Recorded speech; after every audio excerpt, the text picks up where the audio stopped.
James Turner for the untouchable true school sports.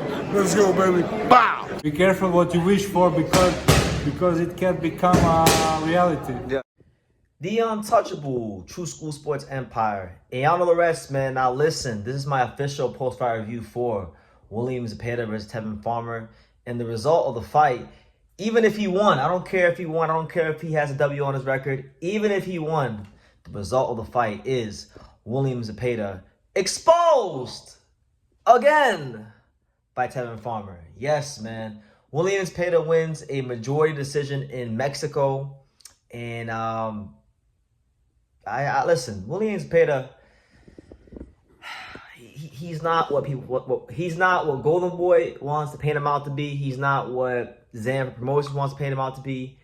He's an insanely overrated fighter. And they gave him the Tevin Farmer fight just like they do at Ray Murataya. They gave him the Tevin Farmer fight so that he could prepare for Shakur Stevenson. You know, southpaw, slick fighter, light punching fighter. You know, he got put on his ass in the first fight, barely won that one. And then you could even argue that this one was even closer because I'm not delusional. I was never under the impression that they were going to give Tevin Farmer the decision in Mexico. I'm not delusional, but and I don't even think, to be honest with you, I don't think Tevin won. I thought it was a close fight, but I don't think I thought William Zepeda won the fight legitimately. I thought the scorecards were actually fair, which is kind of insane. But it is still very alarming to me that William Zepeda got every advantage in the book for this fight. Like, smaller ring, hometown. Tevin Farmer, you know, had some hand problems in the fight. All these things were stacked in his favor to go in there and have him, like, destroy Tevin Farmer. And he couldn't do it. And even more alarming than that is that Tevin Farmer is not a big-time puncher. Like, he's not known as being a big-time puncher. And I'm going to say after the 6th round, you know, Zepeda is known for being a volume puncher. He's known for the output of punches he throws. That's what makes him, you know, who he is. That's what gets him the hype he gets in boxing is his ability to throw such a high volume of punches, right? Well, after the 6th round, that volume of punches, it decreased and decreased and decreased. And I saw Tevin Farmer pretty much win the second half of the fight, the majority of the second half of the fight. I saw him sitting down on shots. I saw him snapping William Zepeda's head back. And it got so bad that Tevin Farmer even hurt William Zepeda in the 12th round. So what does all this mean in the grand scheme of things? Yeah, like I was saying, in the grand scheme of things, what all this means to me is that, you know, William Zepeda, like, he's not a big, we know he's not a big one-punch guy. He's a volume puncher. He's got to land a lot of punches to knock you out. But I never, I haven't always been the most positive of Shakur Stevenson. I thought he's had some performances that were worthy of criticism, you know, like Edwin De Los Santos, Jeremiah Nakatillia, those fights in particular. But whenever people started flapping their gums, talking about William Zepeda can beat Shakur Stevenson, I wasn't trying to hear it because I never saw William Zepeda as that kind of guy. If you look at the matchmaking by Golden Boy, you know, you look at like Giovanni Cabrera, you look at Maxie Hughes, Tevin Farmer. These are all good professional fighters. But what do they all have in common? They're all pillow-fisted southpaws, right? And Golden Boy, I think, did a great job of matching him up with guys that made William Zepeda look better than he really was. And I think William Zepeda found his level. He's not on the Shakur Stevenson level. His level was the Tevin Farmer level, right? Because and it's not even hate. Like, let's just be real.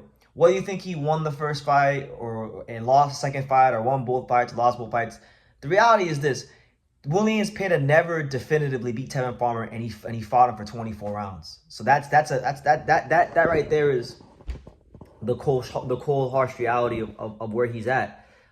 Is he a fun fighter to watch? Yes. Can he be a good action fighter? Sure. Is he good for boxing? From a TV friendly sense, 1000%.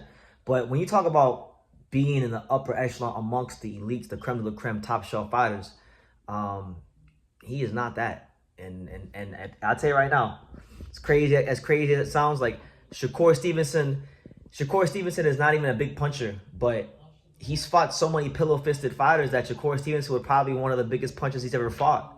So that right there will tell you everything you need to know about William Zepeda.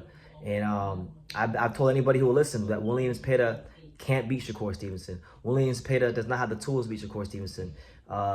Throwing and the crazy thing is, he did look a little flabby, so maybe his conditioning wasn't the best going into the start of Tevin Farmer, but it's alarming to me that you fought a guy like Tevin Farmer and gassed out and were getting outworked a lot in the latter stages of the fight. It's very alarming to me.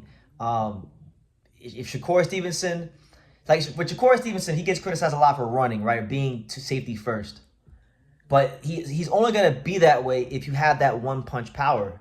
Zepeda doesn't have one punch power, so I think if they fight, Shakur Stevenson will be spending a lot of time, if they ever fight, in the pocket. And he's gonna dominate William Zepeda. So if Oscar's smart, keep him away from Shakur Stevenson, because it's very debatable if he ever beats Tevin Farmer. Honestly, I thought he won the second fight.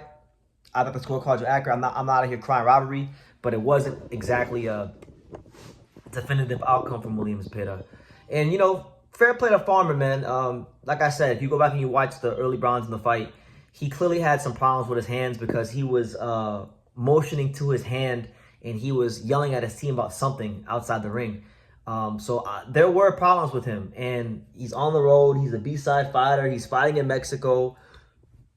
The ring was, they had one of those Telemundo, Solo Boxeo, Channel 51, like those phone booth rings that you see on Solo Boxeo, on Telemundo. And so obviously, with Tevin Farmer being a mover, this would affect his style, as he can't move, counter punch, sharpshoot. So he had to spend probably more time in the pocket than he wanted to due to the ring. But look, it didn't matter. He still performed very well, was very competitive, and he didn't get the decision. But I think he could hold his head high. I've actually, funny enough, and I'll end the video on this note, I've actually enjoyed Tevin Farmer more during this lightweight run, like the Murataya fight, the two Zepeda fights. I've enjoyed his career more during this run than I did when he was champion. I think even though he hasn't gotten the win on paper, I actually think he's a better fighter now than he was when he was champion. He sits down on his punches more. He just has more in his arsenal, and he showed it. And for a guy like he said, late starter in boxing, a lot of really no promotional backing since he was with Eddie Hearn. During this run, he's competing with top guys. Ray Murataya, top prospect, supposed to be this, supposed to be that. Looked regular, super regular, like when he fought Tevin Farmer. In fact, funny enough, Zepeda don't even need to fight Shakur. Throw that out the window. He's not on that level. He needs to fight Ray Murataya, because they both have the common opponent of Tevin Farmer. Ray Murataya looked regular against Tevin Farmer. William Zepeda looked super regular against Tevin Farmer. So they need to go fight each other, since they both have that in common. And the winner of that could, maybe could become champion or go on to fight Shakur. And I think that's the proper way to go about it. But yeah, good fight, I guess. Good fight. Tevin Farmer loses a close decision in Mexico. And the fact that it was a close decision in Mexico kind of lets you know how William Zepeda performed or didn't perform. So you make of that what you will. But let me know what you guys think. What did you guys think about Zepeda's fight against Farmer? Does anybody out there think Farmer won? And how do you think Zepeda would match up with the likes of Shakur Stevenson if Golden Boy were to actually go ahead and finally make that fight? Leave your comments down below. Make sure you guys take the time to subscribe. Like I say in every single one of these videos, you could love me or you can hate me, but I'm just a kid from Daniel. So until next time, take care, guys. Thank you for watching another video on the untouchable True School Sports Empire. For more great boxing content just like this, make sure you guys click right over here. Keep watching my boy BT put on the best interviews out here.